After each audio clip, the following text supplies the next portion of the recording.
이 시각 주요 뉴스입니다. 흉기를 휘둘러 경찰 진압을 방해한 혐의를 받는 한국노총 금속노련 사무처장이 구속됐습니다. 한국노총은 윤석열 정권의 노동자와 노동조합에 대한 선전포고라고 규정하고 투쟁을 경고했습니다. 중앙선거관리위원회가 긴급회의를 열고 감사원 감사는 받아들일 수 없다는 기존 입장을 거듭 확인했습니다. 선관위는 권익위의 전수조사엔 적극적으로 협조하기로 했습니다. 미국의 지난달 일자리 증가가 예상을 크게 웃돈 데다 미국의 채무 불이행 가능성이 사라지면서 밤사이 뉴욕 증시가 급등했습니다. 미국 백악관이 러시아와 중국을 상대로 핵무기를 줄이기 위한 조건 없는 군축 회담을 제안했습니다. 북한에 대해선 군축이 아닌 확장 억제 대상이라는 점을 분명히 했습니다. 네, 시청자 여러분 안녕하십니까? 굿모닝 YTN 3부 이어갑니다. 흉기를 휘둘러 경찰 진압을 방해한 혐의를 받는 한국노총 금속노련 사무처장이 구속됐습니다.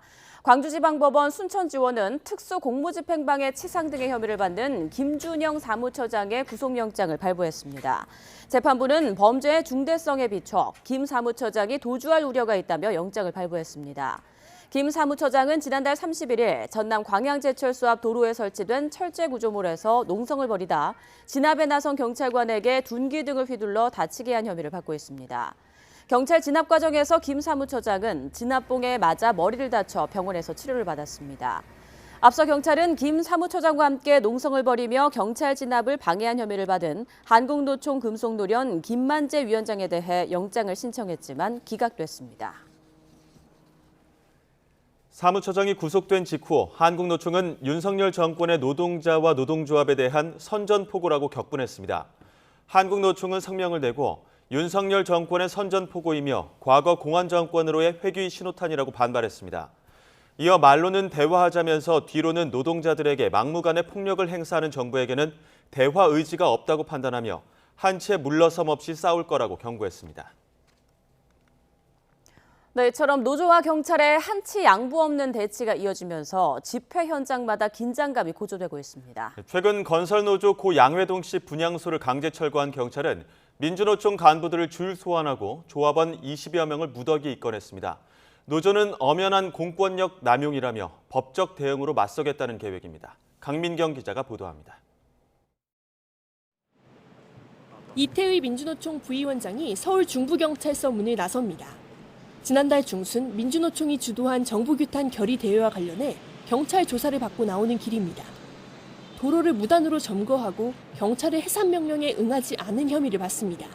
최대한 저희가 계획했던 대로 집회를 집행하려고 했고 불법을 기획하거나 준비됐던 건 아니라는 말씀을 드리겠습니다. 경찰은 같은 날 김은영 부위원장과 간부급 한 명도 잇따라 불러 조사했습니다. 민주노총 산별노조 간부들도 줄줄이 조사를 앞두고 있습니다. 1박 2일 노숙 집회를 주도한 건설노조 장옥기 위원장과 결의대회 후에도 집회를 이어간 금속노조의 윤장혁 위원장 등이 피의자 신분으로 출석할 예정입니다. 지금까지 경찰에 입건된 민주노총 조합원은 모두 29명. 노조도 정부의 압박에 법적 대응으로 맞서고 있습니다. 민주노총은 시민사회와 손잡고 경찰을 고발했습니다. 건설노조 조합원인 고 양회동 씨의 분향소를 강제 철거한 건 엄연한 공권력 남용이라고 규탄했습니다. 불법이란 딱지를 노동조합한테 노동자들에게 붙이지 마시고 제발 공권력에도 불법이다 이런 딱지를 붙여서 이것이 불법적인 공권력 행사이니 한국노총도 목소리를 보태며 경찰 지도부에 사퇴를 요구하고 나섰습니다. 이러한 경찰의 폭력 진압을 조장하고 오히려 부추긴 최종 책임자인 윤희건 경찰청장의 사퇴를 강력 촉구한다. 민주노총은 이번 달 전국 노동자 대회에 이어 다음 달 대규모 총파업까지 예고하며 대정부 투쟁 수위를 한층 끌어올리고 있습니다. 노조와 정부 모두 한치 양보 없이 강대강 대치를 이어가는 가운데 긴장감도 점차 높아지고 있습니다. YTN 강민경입니다.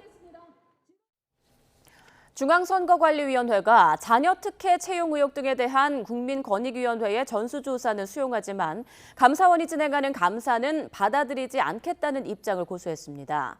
중앙선관위는 어제 오전 노태학 위원장 주재로 열린 비공개 회의가 끝난 뒤 보도자료를 통해 이처럼 결론 냈다고 전했습니다. 보도자료에서 권익위 조사 등에 대해 적극적으로 협조하기로 했다고 밝혔는데 선관위 관계자는 전현직 직원에 대한 권익위 차원의 단독 전수조사에 응하기로 한 것이라고 설명했습니다. 감사원 감사에 대해선 선관위가 헌법에 정해진 감사원의 직무감찰 대상이나 국가공무원법상 인사감사 대상이 아니라는 점에서 수용할 수 없다는 것이 위원 모두의 의견이었다고 알렸습니다. 중앙선거관리위원회는 또 자녀 특혜 채용 의혹과 관련한 채용비리 전수조사 범위를 전현직 직원의 배우자와 사촌인의 친족으로 정하고 이번 달 안에 전수조사를 끝내겠다고 밝혔습니다. 그러면서 자녀 특혜 채용 의혹이 불거진 박찬진 전 사무총장과 송봉섭 전 사무차장 등 4명의 수사를 경찰청에 의뢰하고 관련 채용 업무를 처리한 공무원 4명에 대한 징계 의결도 다음 주 요구할 계획이라고 설명했습니다. 중앙선거관리위원회 전수조사에서 추가로 자녀 채용이 드러난 퇴직 간부 4명의 자녀가 모두 아빠 소속 근무지에 채용됐던 것으로 파악됐습니다. 국회 행정안전위원회 소속 국민의힘 전봉민 의원실이 확보한 자료를 보면 선관위 전수조사 결과 인천시 선관위 2명, 충북도 선관위 1명, 충남도 선관위 1명 등 퇴직 공무원 자녀 4명이 각각 부친이 근무했던 광역시도 선관위의 경력으로 채용됐습니다. 이들의 부친은 앞서 의혹이 제기된 전현직 간부 6명 외에 추가로 전수조사에서 자녀 채용에 드러난 4급 공무원들로 통상 과장직을 맡고는 근무지 변경을 하지 않기 때문에 근무 당시 자녀가 채용됐을 것으로 추정됩니다. 최근 면직된 한상혁 전 방송통신위원장이 윤석열 대통령을 상대로 면직 처분을 취소해달라는 소송을 냈습니다. 윤 대통령 역시 검찰총장 시절 징계를 받자 소송을 내지 않았느냐며 부당함을 강조했는데요. 양측은 우선 면직 처분의 효력을 멈추는 집행정지를 두고 다음 주부터 공방을 벌일 전망입니다. 홍민기 기자의 보도입니다. 한상혁 전 방송통신위원장이 대통령실의 면직 처분 이틀 만에 법적 대응에 나섰습니다. 윤석열 대통령을 상대로 면직을 취소해달라는 소장을 서울행정법원에 낸 겁니다. 판결 전까지 처분의 효력을 우선 막아달라는 집행정지 신청도 함께 제기했습니다. 한 전 위원장은 지난 2020년 종합편성 채널 재승인 심사 당시 방통위 직원들이 TV조선 점수를 고의로 깎는 과정을 묵인한 혐의 등으로 재판에 넘겨졌습니다. 대통령실도 이어 한 전 위원장이 직접 중대 범죄를 저질러 형사소추되는 등 방통위원장으로서 정상적인 직무 수행이 불가능해졌다며 면직을 결정했습니다. 방통위원장으로서 지휘 감독 책임과 의무를 위배해 관계자 3명이 구속 상태로 재판에 넘겨지는 초유의 사태를 발생시켰다는 점도 강조했습니다. 반면 한 전 위원장 측은 소송과 함께 낸 입장문에서 검찰 공소장에 오류가 많은 데다 기소됐다는 이유만으로 면직한 것은 무죄 추정의 원칙을 어긴 거라고 반박했습니다. 법정 다툼은 우선 판결 전까지 면직 처분의 효력을 멈출지 따지는 집행정지에 집중될 전망입니다. 한 전 위원장의 임기는 애초 7월 30일까지로 2달도 남지 않았는데 이 사이에 본안 소송 결과가 나오긴 어렵기 때문입니다. 한 전 위원장 측은 과거 윤 대통령이 검찰총장 시절 직무집행 정지 처분을 받자 집행정지를 신청해 인용된 사실도 거론하며 자신도 면직 처분 효력이 정지돼야 한다고 주장했습니다. 행정소송법은 해당 처분으로 회복하기 어려운 손해를 막기 위해 긴급한 경우 집행정지를 결정할 수 있게 하는데 법으로 보장된 임기가 면직으로 중단되는 건 금전적으로도 회복되기 어렵다는 점도 강조하고 있습니다. 다만 법조계 일각에선 한 전 위원장의 임기가 얼마 남지 않았다는 점이 오히려 변수가 될 수 있다는 시각도 있습니다. 정지를 시키지 않았을 때 얻게 된 불이익이 임기가 많이 남은 경우보다는 상대적으로 좀 적다고 판단이 될 수 있어서 사건을 접수한 법원도 사안의 시급성을 고려해 바로 다음 주부터 집행정지 신문기일을 진행한 뒤 면직 처분의 효력을 정지할지 결정할 것으로 보입니다. 신문기일에 당사자들은 직접 참석할 의무는 없지만 양측 대리인들이 치열한 법정 공방을 벌일 전망입니다. YTN 홍민기입니다. 네, 경제 관련 소식 보겠습니다. 5월 소비자 물가가 19개월 만에 가장 낮은 상승률을 기록했습니다. 통계청이 발표한 5월 소비자 물가 동향을 보면 소비자 물가는 1년 전 같은 달보다 3.3% 상승했습니다. 이는 지난 2021년 10월 3.2% 상승 이후 19개월 만에 가장 낮은 상승률입니다. 소비자 물가는 4월에 3.7%로 14개월 만에 3%대로 떨어지며 둔화 추세가 이어지고 있습니다. 5월에는 농축수산물이 0.3% 하락했고 공업 제품은 1.8% 증가에 그친 반면 전기, 가스, 수도는 23.2% 올랐습니다. 경유는 24%, 휘발유는 16.5% 내렸습니다. 한국은행은 소비자 물가 상승률이 올해 중반까지 뚜렷한 둔화 흐름을 보이다가 이후 다시 높아지면서 연말에는 3% 내외를 나타낼 것으로 전망했습니다. 김웅하는 부총재보는 물가 상황 점검 회의를 주재하고 5월 소비자 물가 상승률은 예상대로 기저효과 영향으로 뚜렷한 둔화 흐름을 이어가겠다고 평가했습니다. 이어 식료품, 에너지를 제외한 근원 물가 상승률도 소폭 낮아지며 더딘 둔화 흐름을 지속했다고 진단했습니다. 고금리 대출에 따른 이자 장사로 국내 은행권의 올해 1분기 순이익이 7조 원에 달했습니다. 금융감독원은 올해 1분기 국내 은행 당기 순이익이 7조 원으로 집계됐다고 밝혔습니다. 시중은행 가운데 하나은행의 1분기 순이익은 9,742억 원으로 1년 전보다 45.5%나 늘었습니다. 신한은행은 9,316억 원으로 7.9% 늘었고 KB국민은행도 1분기 순이익이 9,219억 원에 달했습니다. 우리은행은 8,651억 원으로 1년 전보다 20.2% 늘었고 NH농협은행도 6,603억 원으로 46.8% 증가했습니다. 네, 뉴욕 증시가 급등했습니다. 미국의 지난달 일자리 증가가 예상을 크게 웃돈 데다 미국의 채무 불이행 가능성이 사라졌기 때문입니다. 김원배 기자입니다. 뉴욕 증시의 3대 지수가 급등세로 마감했습니다. 다우지수는 2% 이상 올랐습니다. 스탠더드 앤드 푸어스 500 지수와 나스닥 지수는 각각 1% 이상 상승했습니다. 뉴욕 증시는 미국의 지난달 고용 동향 발표와 채무 불이행 가능성 소멸로 급등했습니다. 미국의 지난달 비농업 부문 일자리는 33만 9천 개 증가했습니다. 이는 전문가 전망치 19만 개를 크게 웃도는 것입니다. 장기 물가 상승률에 큰 영향을 미치는 시간당 평균 임금 증가율은 전문가들의 예상치보다 낮았습니다. 지난달 시간당 평균 임금은 1년 전보다 4.3% 올랐습니다. 이는 전문가들의 예상치보다 0.1%포인트 낮은 것입니다. Jobs news good for consumer, tough for inflation, but we are seeing some easing in wage pressures, which is again very good news. 이에 따라 미국 중앙은행인 연방준비제도가 이달 기준금리를 동결할 것이란 기대감에 뉴욕 증시는 급등했습니다. 여기에다 미국 상원도 부채 한도 협상 관련 법안을 통과시키면서 미국의 채무 불이행 가능성이 사라진 것도 투자 심리 안정에 큰 도움이 됐습니다. 조 바이든 미국 대통령은 지난달 일자리가 큰 폭으로 늘어난 것과 관련해 바이든표 경제 계획이 작동하고 있다며 반겼습니다. 바이든 대통령은 성명을 통해 자신의 취임 이후 28개월간 1,300만 개가 넘는 일자리를 창출했다며 역대 어느 미국 대통령이 4년 임기 동안 만든 것보다 많다고 말했습니다. YTN 김원배입니다. 최근 전 세계적으로 핵 위협이 고조되는 가운데 미국 백악관이 러시아와 중국을 상대로 핵 무기를 줄이기 위한 조건 없는 군축 회담을 제안했습니다. 하지만 북한에 대해선 군축이 아닌 확장 억제 대상이라는 점을 분명히 하며 한미 간의 워싱턴 선언을 새로운 억지 전략의 모델로 제시했습니다. 워싱턴 권준기 특파원입니다. 우크라이나를 상대로 핵무기 사용을 위협하는 러시아와 10년 뒤 핵탄두를 1,500발까지 늘릴 것으로 예상되는 중국. 백악관은 이대로면 통제불능의 핵경쟁 시대로 접어들 것으로 보고 러시아와 중국의 조건 없는 군축 회담을 제안했습니다.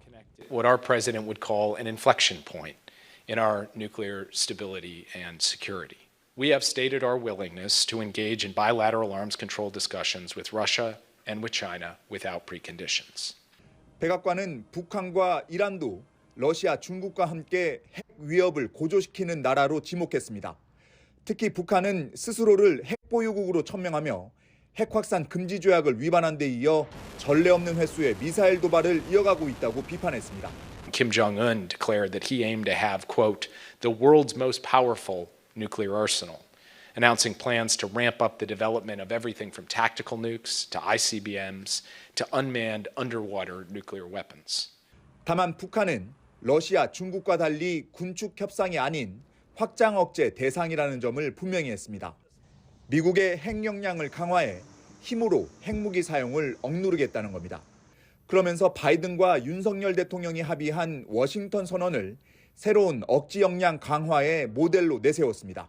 And together with President Yoon, he signed the Washington Declaration, a step that created more mechanisms for cooperation between our two countries, including during a potential nuclear crisis. 설리번 보좌관은 미국이 이룬 비확산의 가장 큰 성취는 확장 억지라며 동맹국이 독자적인 핵무기를 개발할 필요가 없다는 점을 확인시켜준다고 강조했습니다. 워싱턴에서 YTN 권준규입니다. 뉴욕타임스는 북한이 선전하는 핵탄두 소형화와 고체 연료 미사일이 완전히 검증된 것은 아니지만 이웃 국가들과 미국의 걱정거리가 되고 있다고 보도했습니다. 신문은 북한의 최신 핵 관련 주장이 왜 경각심을 높이나라는 제목의 기사에서 북한 소형 핵탄두는 탄도미사일에 장착해 한국, 일본과 두 나라에 위치한 주한미군 기지를 타격할 수 있다며 이같이 전했습니다. 뉴욕타임스는 특히 탄도미사일의 경우 고체 연료를 사용해 발사에 걸리는 시간이 짧고 기습적으로 쏠 수 있어 한미 미사일 요격망을 피하기 쉽다는 사실이 우려스럽다고 지적했습니다. 또 탄도미사일 외에도 순항미사일과 수중 드론, 극초음속 무기 기술 개발을 통해 핵 공격 수단을 다각화해 미국과 동맹국에 대한 위협 수위를 높이고 있다고 분석했습니다. 핵미사일 개발에 천문학적 자금을 투입해온 북한이 최근에는 군사정찰 위성 발사도 계속 추진하겠다는 뜻을 천명했는데요. 북한 내부에서는 극심한 식량난이 장기화하면서 아사자는 물론 강력범죄와 자살자도 급증하고 있는 것으로 나타났습니다. 조수연 기자가 보도합니다. 북한이 군사정찰 위성을 개발하고 쏘아올리기까지 들어간 자금 규모는 어느 정도 될까? 우선 우리 정부의 누리호 개발을 보면 공식 예산이 1조 9천여억 원에 이릅니다. 또 오는 11월 발사를 목표로 개발 중인 정찰위성 사업에는 1조 2천억 원이 투입됐습니다. 경제 수준이나 인건비 등 모든 면에서 남북 간 극명한 차이가 있지만 북한이 체제 안정에 상당한 부담이 되는 비용을 정찰위성 개발에 들인 점은 분명해 보입니다. 그런데 북한의 내부 실상을 들여다보면 극심한 식량난이 장기화하면서 주민들의 고통은 가중되고 있습니다. 특히 5월 춘군기 식량 사정 악화로 곡물 가격이 급증하면서 아사자가 속출하고 있습니다. 작년 1분기 대비 옥수수가 약 60%, 쌀이 30% 가까이 올라 김정은 집권 이래 최고치를 기록한 것으로 보고 있습니다. 아사자 발생도 예년의 3배에 달하는 것으로 지금 추정하고 있습니다. 이렇다 보니 물자 탈취를 노린 사제폭탄 투척 등 대형화된 조직범죄가 잇따르고 강력범죄와 자살자도 급증한 것으로 파악됐습니다. 강력범죄는 작년 동기 대비 100여 건에서 300여 건으로 3배 급증을 했고 최근 자살자가 지난해에 비해서 약 40% 정도 증가했는데 김정은은 방지 대책을 마련하라고 긴급 지시했지만 민생고와 그에 따른 불안을 덜 수 있는 자금을 핵미사일 개발에 쏟아붓고 있는 한 상황은 크게 달라지지 않을 것으로 보입니다. YTN 조수연입니다. 싱가포르에서 열리고 있는 샹그릴라 대화에서 한미일 국방수장이 머리를 맞댑니다. 이종섭 국방부 장관은 오늘 제20차 아시아 안보회의 샹그릴라 대화 이틀 차에 로이드 오스틴 미국 국방장관, 하마다 야스카즈 일본 방위장관과 3자 회담을 합니다. 이어 이 장관은 리상푸 중국 국방부장과 한중 양자 회담을 합니다. 우리나라 측은 중국 측에 북한 핵미사일 위협에 대한 건설적인 역할을 주문할 것으로 예상되지만 한미일, 북중러 갈등 국면 속 어느 정도 성과가 있을지는 미지수란 관측이 나옵니다. 로이드 오스틴 미국 국방장관과 리상푸 중국 국무위원 겸 국방부장이 어제 아시아 안보회의 개막 만찬에서 만나 악수하고 짧게 인사했지만 실질적인 대화는 없었다고 미 국방부가 전했습니다. 미국은 이번 회의 기간 오스틴 국방장관과 리상푸 국방부장의 회담을 제안했지만 중국 측의 거부로 무산됐습니다. 오스틴 국방장관은 회의 이틀째인 오늘 인도태평양 지역에서의 미국의 리더십을 주제로 연설할 예정입니다. 리상푸 국방부장은 회의 마지막 날인 내일 중국의 신안보 이니셔티브를 주제로 연설할 계획입니다. 미국과 중국이 정찰 풍선 사태 이후 중단됐던 고위급 접촉을 재개하고 있는 가운데 윌리엄 번스 중앙정보국 CIA 국장이 지난달 중국을 방문했던 것으로 알려졌습니다. 로이터 통신은 번스 국장이 지난달 베이징을 찾아 중국 측 대화 상대를 만났으며 정보 당국 간 소통 채널을 유지하는 것의 중요성을 강조했다고 보도했습니다. 파이낸셜 타임스도 소식통을 인용해 번스 국장이 중국 관리들과 회담하기 위해 지난달 중국을 방문했다고 전했습니다. 백악관과 CIA는 방문 사실에 대한 확인 요청에 논평을 거부했습니다.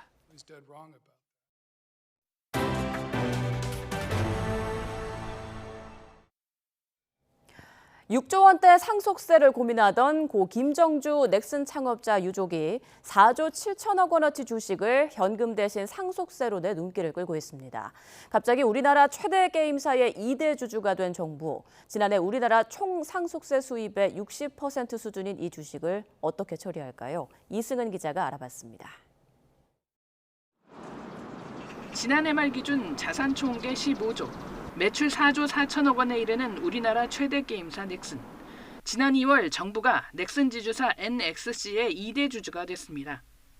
6조 원대 상속세를 고민하던 고 김정주 창업자의 유족이 이 가운데 4조 7천억 원을 현금이 아닌 상속한 주식으로 내는 물납을 선택한 겁니다. 이에 따라 두 딸의 지분이 각각 31%대에서 16%대로 준 대신에 29.3%를 기획재정부가 소유하게 됐습니다.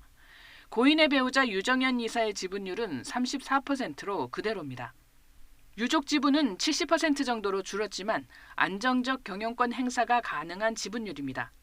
넥슨은 올해 1분기 영업이익이 5,400억 원에 이를 정도로 실적이 좋고 배당도 안정적입니다. 하지만 정부가 받은 물납 주식은 보유할 수 없고 팔도록 돼 있습니다. 정부는 외부 전문가와 함께 가치를 재평가하고 분할 납부 여부와 매각 시기를 위원회 심의를 통해 결정한 뒤 온라인 공매 시스템 온비드에 내놓을 예정입니다. NSC 주식은 비상장 주식으로 장기 투자를 각오해야 해서 결과를 장담하기는 어렵고 최종 처분까지는 상당한 시일이 걸릴 것으로 보입니다. 이번 일로 사실상 최고세율 60%로 OECD에서 가장 높은 상속세율을 낮춰야 한다는 목소리가 높아지고 있지만 정부는 신중한 입장입니다. 필요할 때 공론화는 진행을 하겠습니다.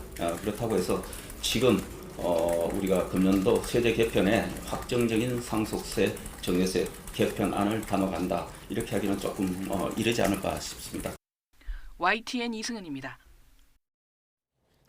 급매물 소진 이후 서울 아파트 값이 2주 연속 오르고 상승폭도 확대됐습니다. 서울 아파트 전세값도 2주째 상승했습니다. 한국부동산원에 따르면 이번 주 서울 아파트 값은 0.04% 올라 2주 연속 상승했고 상승폭도 지난주 0.03%보다 커졌습니다.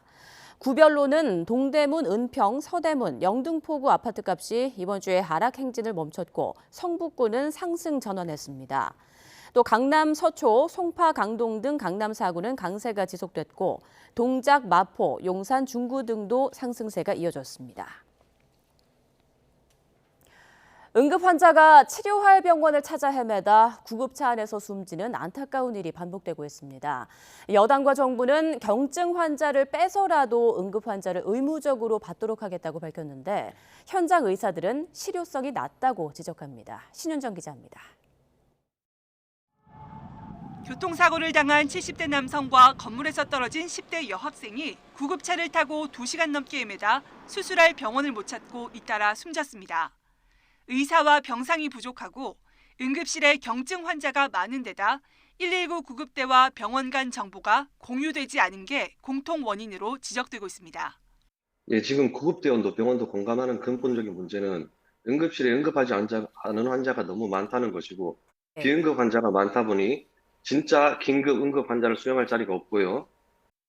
이에 당정은 환자 중증도와 병원별 상황을 파악해 이송과 전원을 지휘할 컨트롤 타워를 만들고 이를 통해 배정된 환자는 의무적으로 수용하도록 하겠다며 서둘러 대책을 내놨습니다.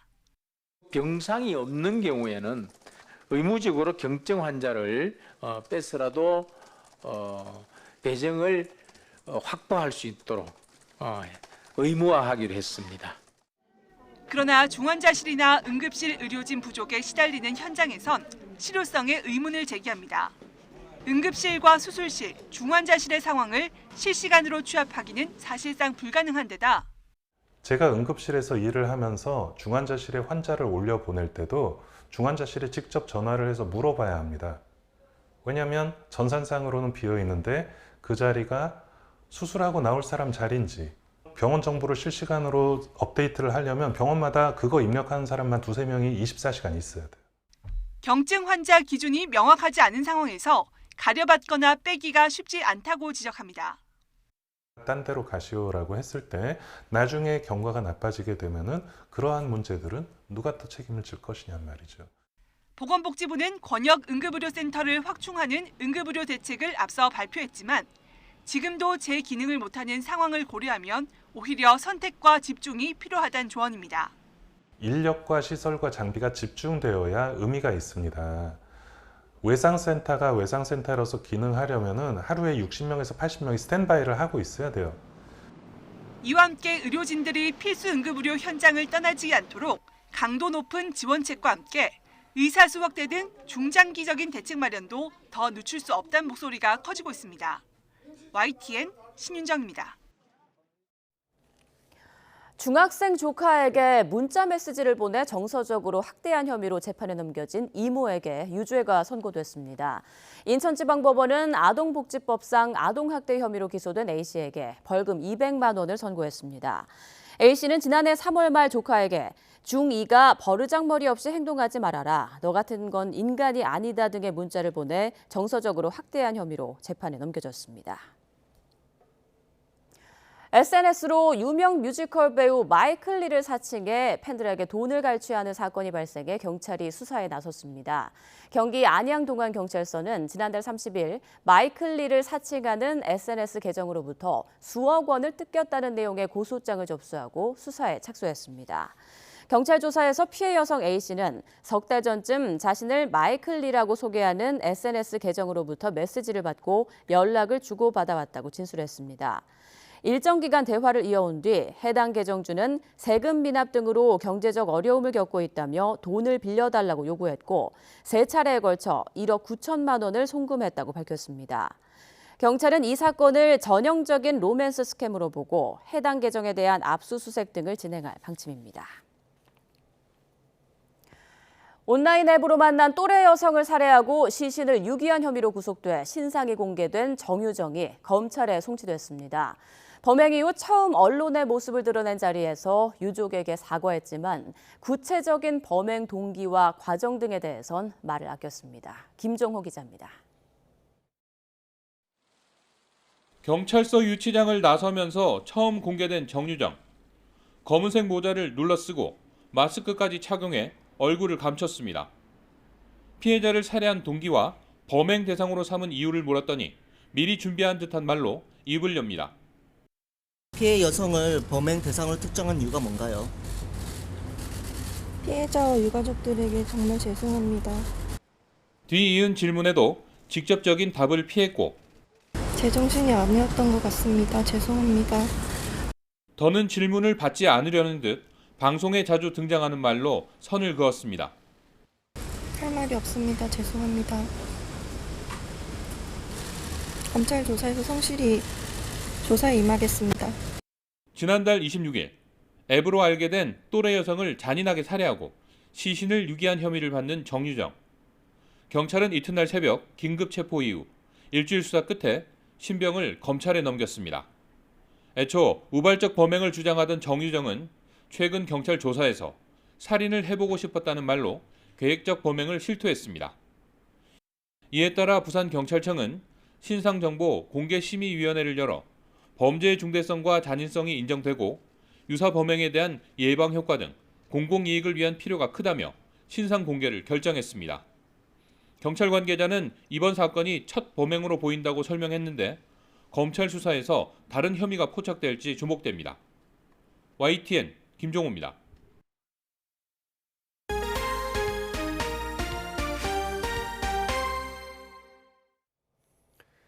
현대자동차가 울산에 대한 과감한 투자 발표 계획을 잇따라 내놓고 있습니다. 지난해 전기차 신공장 건설 투자를 약속한 데 이어 이번에는 세계적 건축가 비아케 잉겔스가 설계하는 울산 하이테크 센터 건축 사업을 추진하겠다는 계획을 밝혔습니다. JCN 울산중앙방송 전우수 기자가 전해드립니다.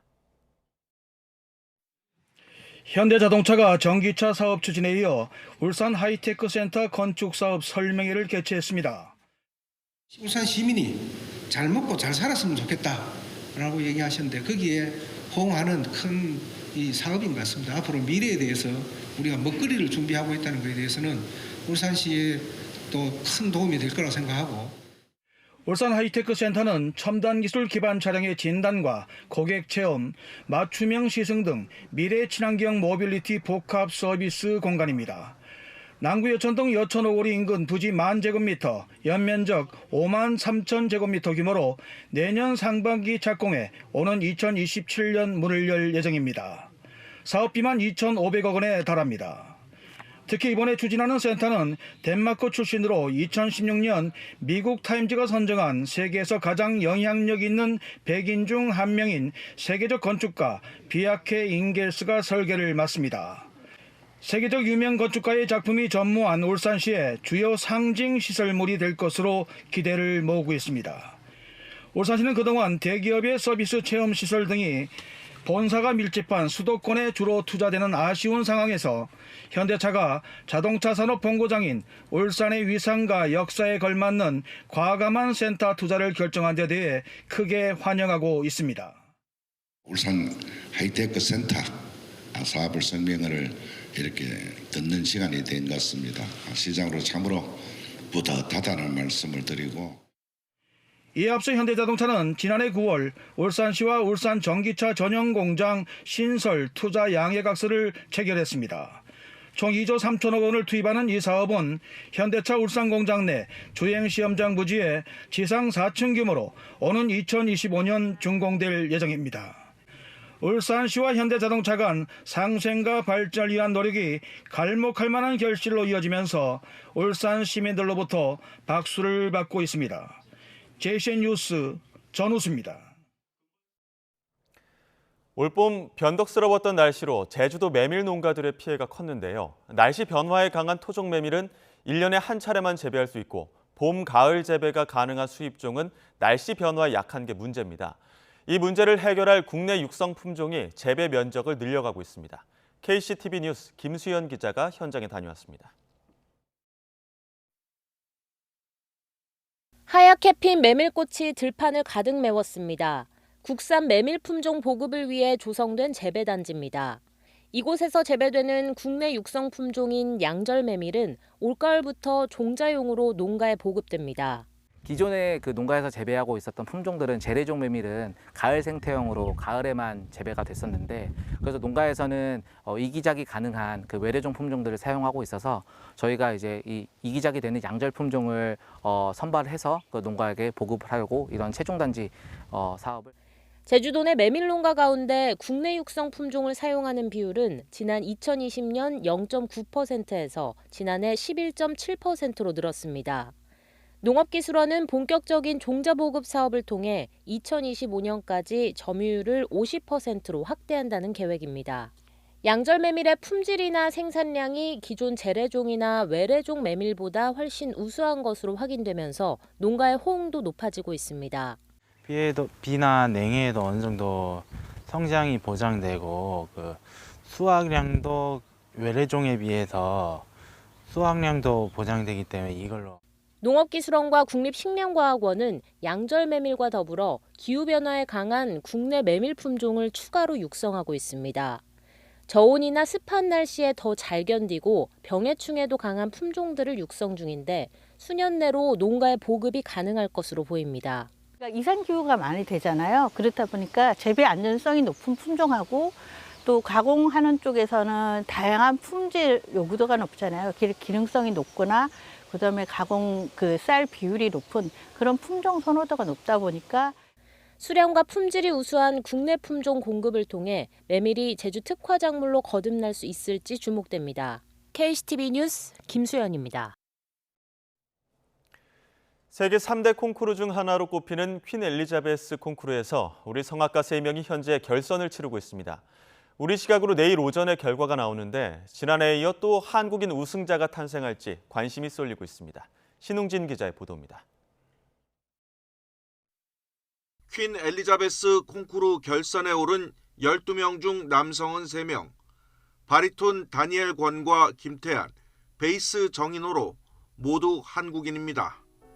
한국 이름으로 권경민인 다니엘 권은 한국예술종합학교를 졸업하고 독일 데트몰트 음대에서 석사학위를 받았습니다. 지난해 모스크바 컴페티션 델 오페라 콩쿠르 등에서 우승한 실력파입니다. 금호 영 아티스트 출신인 김태한은 서울대를 졸업한 23살 청년입니다. 독일 노이의 슈틴맨 콩쿠르에서 젊은 음악가 특별상 등을 수상한 경력이 있습니다. 정인호는 서울대에서 학부와 대학원을 마쳤습니다. 지난해 오스트리아 오토 엘더만 콩쿠르 등에서 정상을 차지하는 등 유럽 무대에서 왕성하게 활동하고 있습니다. 벨기에 왕실이 주관하는 퀸 엘리자베스 콩쿠르는 1년씩 번갈아가며 피아노, 첼로, 성악, 바이올린 순으로 경연을 벌이는데 올해는 성악의 해입니다. 남녀와 음역을 구분하지 않고 최고를 가리는데 17명의 심사위원 중 한국인으로는 소프라노 조수미가 참가하고 있습니다. 이 부문에서는 2011년에는 소프라노 홍혜란, 2014년에는 소프라노 황수미가 우승한 바 있습니다. 첼로 대회로 치러진 지난해에는 본선 진출자 66명 중 10명이 한국인이었고 결국 최하영이 우승했습니다. 최근 K-클래식이라는 말이 나올 정도로 우리 음악가들의 활약이 두드러지고 있어 이번에도 수상에 대한 기대감이 커지고 있습니다. YTN 신웅진입니다. 픽사 최초 한국계 피터손 감독의 애니메이션 엘리멘탈이 국내 개봉을 앞두고 있습니다. 다양한 문화와 인종에 대한 포용을 담았는데 피터손 감독은 이민자였던 부모님께 드리는 사랑의 편지라며 각별한 애정을 나타냈습니다. 홍상희 기자입니다. 물과 불, 공기, 흙의 사원소가 각기 다른 구역에서 살고 있는 엘리멘탈 시티.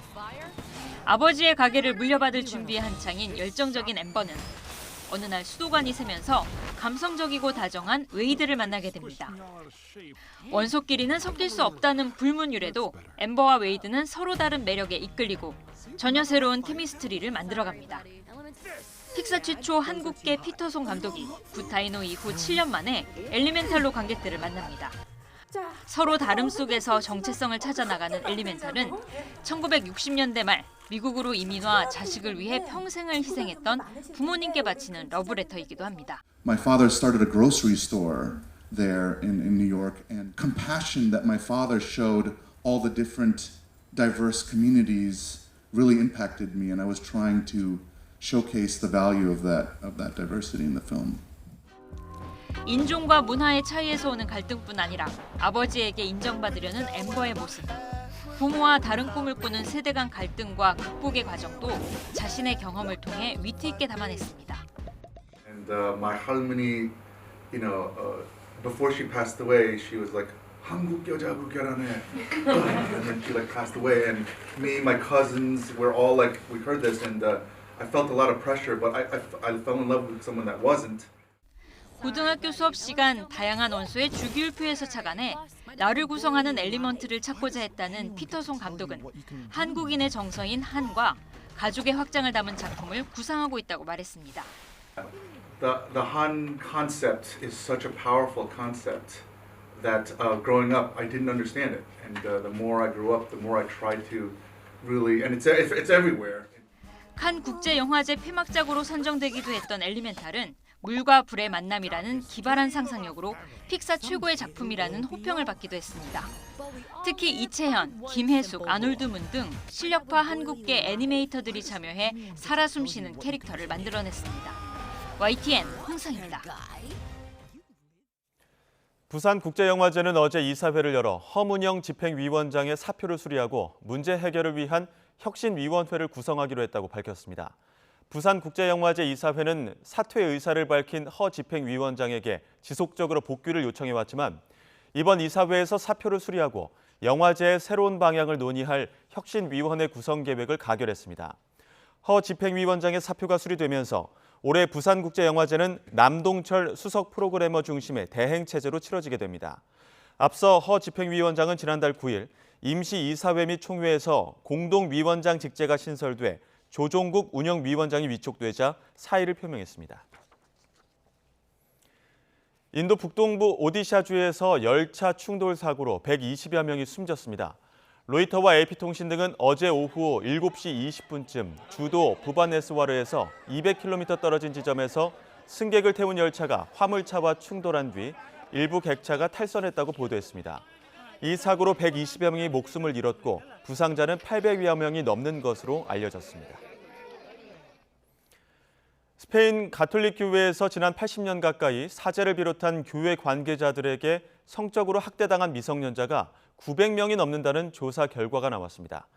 AP, 로이터 통신 등은 스페인 가톨릭 주교회의가 지난 1945년에서 2022년 사이 교회 안에서 발생한 아동 성학대 사건을 자체 조사한 결과를 담은 첫 번째 보고서를 공개했다고 보도했습니다. 교회가 파악한 피해자는 최소 927명이고 남성이 83%였으며 사건은 대부분 학교나 신학교, 교구 건물 안에서 발생한 것으로 나타났습니다. 네, 프로야구 전통의 인기 구단 LG와 롯데의 기세가 뜨거운데요. 주중 3연전 경기에서도 매일 2만 명 넘는 관중을 끌어들이며 프로야구 흥행을 이끌고 있습니다. 이지은 기자입니다. 명승부를 펼치는 것으로 유명한 LG와 롯데의 경기. 예매 전쟁에서 승리한 팬들이 잠실 야구장을 가득 채웠습니다. LG와 롯데의 3연전은 평일인데도 불구하고 사흘 연속 2만 명 넘는 관중을 기록했습니다. 되게 힘들었죠. 이런 빅게임인데 인터넷 예매를 어저께부터 하루 종일 해가지고 표를 되게 어렵게 구했습니다.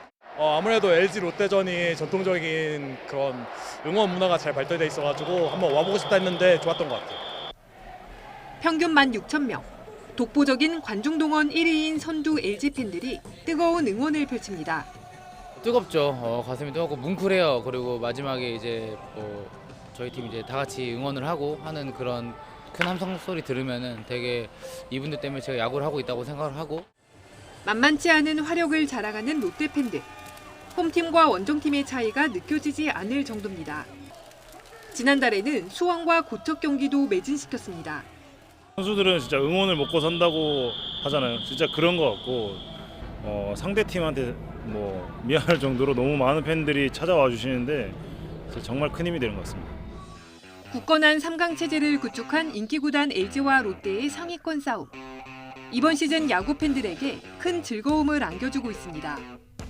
앞으로 좀 더 집중해서 더 좋은 성적 낼 수 있도록 최선을 다하겠습니다. 감사합니다. 화이팅! 더 많은 승리해서 팬분들이랑 꼭 끝까지 우승할 수 있도록 최선을 다해보겠습니다. 감사합니다. 화이팅! YTN 이지은입니다. 프로야구 SSG가 키움을 꺾고 선두 탈환에 성공했습니다. SSG는 인천 홈경기에서 2대2 동점이던 9회 말 김성현의 끝내기 안타로 3대2 역전승을 거둬 LG의 승차 없이 승률에서 앞선 1위에 복귀했습니다.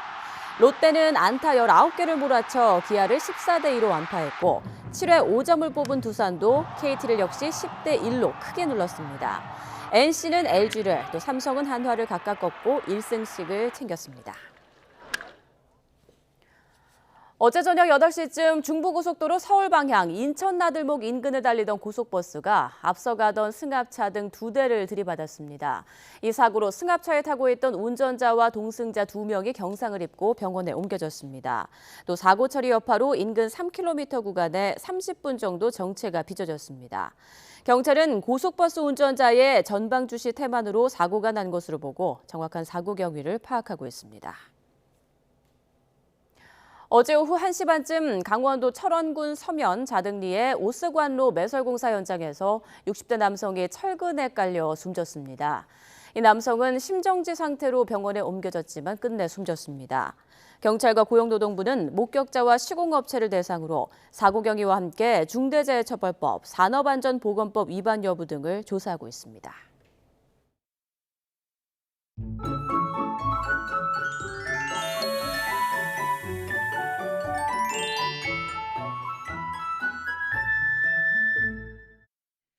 이번 주말 맑고 덥겠습니다. 오늘 서울의 낮 기온이 28도, 내일은 27도로 초여름 더위가 이어지겠는데요. 오늘 자외선도 강합니다. 외출하기 전 자외선 차단제 꼼꼼히 발라주시고요. 볕이 강한 낮 시간에는 야외 활동을 자제하시길 바랍니다. 오늘 대체로 맑겠지만 경북 동부는 오후에 소나기가 예상됩니다. 현재 기온은 서울이 17.7도, 청주가 18.2도고요. 이 낮 기온은 서울과 청주가 28도, 대전 27도, 대구는 29도까지 오를 것으로 보입니다. 현충일인 화요일에는 제주도에 비 예보 들어 있습니다. 날씨였습니다. 토요일 굿모닝 YTN 마칩니다. 잠시 후 YTN 뉴스와이드가 이어집니다. 시청해주신 여러분 고맙습니다.